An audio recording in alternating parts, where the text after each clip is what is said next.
Hello, everyone, and welcome to Limbach Holdings, Inc.'s 2026 Annual Meeting of Stockholders. Before we get started, I would like to review a few important participation details for today's meeting. At the end of the meeting, you will have the opportunity to submit questions to today's presenters by clicking on the Q&A tab and typing your question. You may also submit your questions at any time during the meeting, and we will address them during the Q&A session at the conclusion of today's annual meeting. The polls are now open. If you have already voted, there is no need to vote again unless you wish to change your vote. If you would like to vote during the meeting, please click on the Vote tab and follow the instructions provided there.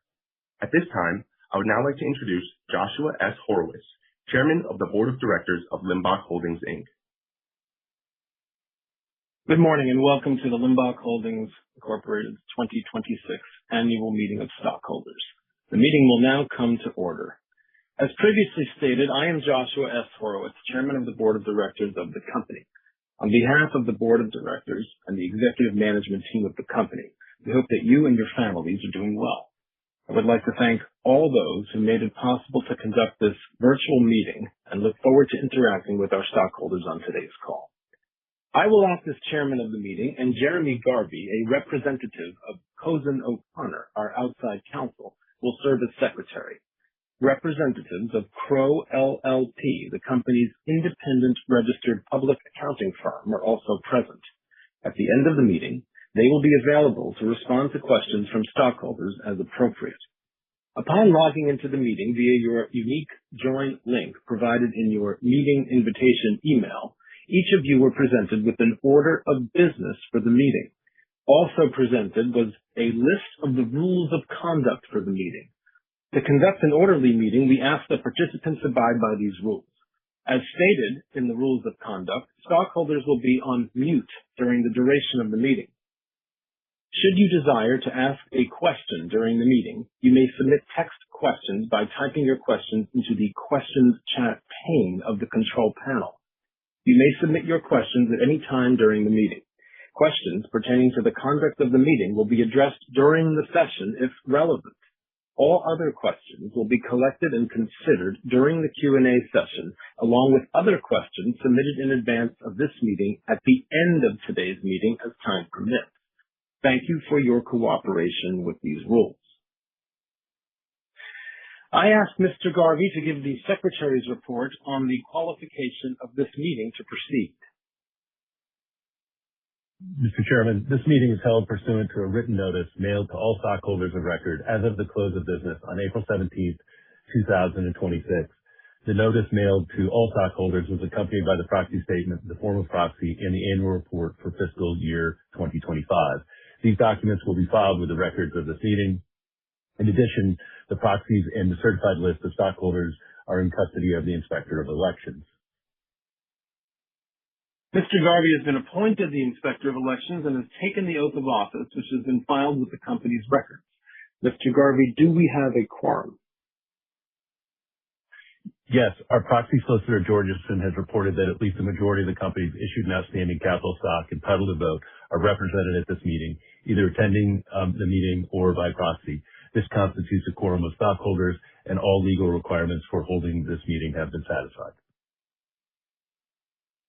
The meeting is lawfully convened and ready to transact business. You have received a copy of the order of business, which includes the matters to be submitted to a vote of the stockholders. At this time, the polls are now open. Stockholders who have sent in proxies do not need to take any further action at this time. If you have not sent in a proxy, please visit the following website in order to vote your shares during the meeting while the polls are open: www.proxy-direct.com.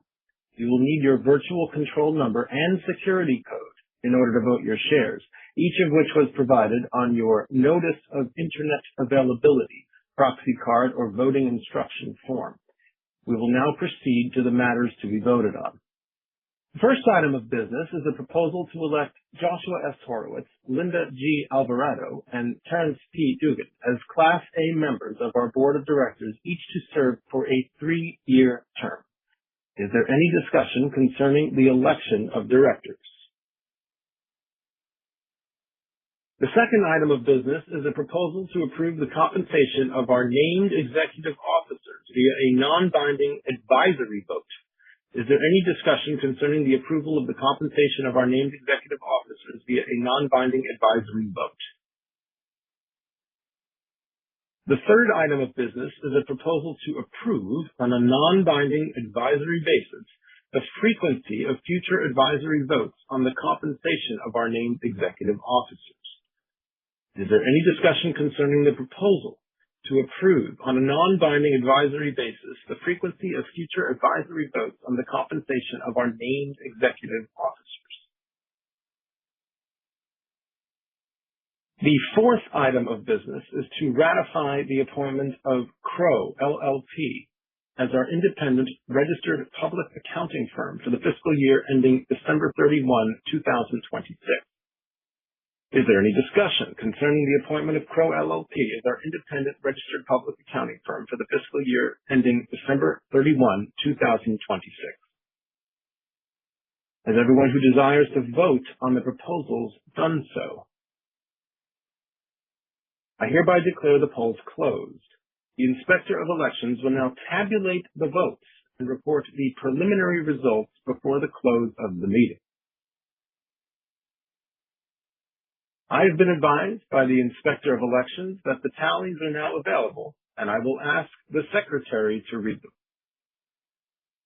Mr. Chairman, on the proposal to elect Joshua S. Horowitz, Linda G. Alvarado, and Terrence P. Dugan as Class A members of our Board of Directors, each to serve a 3-year term, the Inspector of Elections advises that each of Joshua S. Horowitz, Linda G. Alvarado, and Terrence P. Dugan has received a plurality of the votes cast from the holders of shares either attending the meeting or represented by proxy and entitled to vote on the election of directors. On the proposal to approve the compensation of our named executive officers via a non-binding advisory vote, the Inspector of Elections advises that the holders of the majority of the votes cast either attending the meeting by proxy or at the annual meeting have voted to approve such proposal.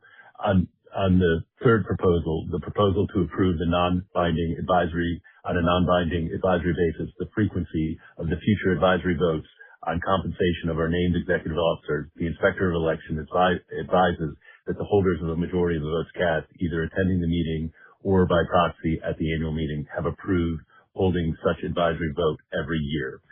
And on the last proposal, the proposal to ratify the appointment of Crowe LLP as our independent registered public accounting firm for the fiscal year ended December 31st, 2026, the Inspector of Elections advises the holders of a majority of the votes cast, either attending the meeting or by proxy at the annual meeting, have voted to ratify the appointment.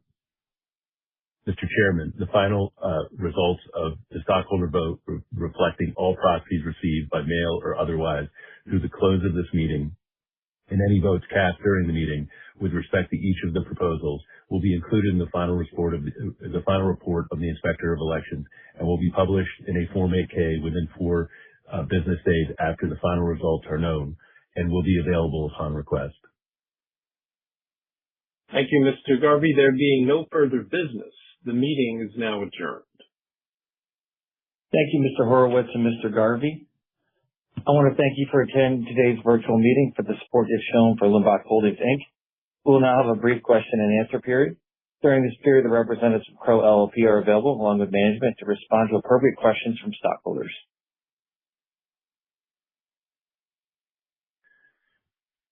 Mr. McCann and Mr. Horowitz, we have not received any additional questions to address during the Q&A session, and this concludes the annual meeting. This concludes the meeting. You may now disconnect.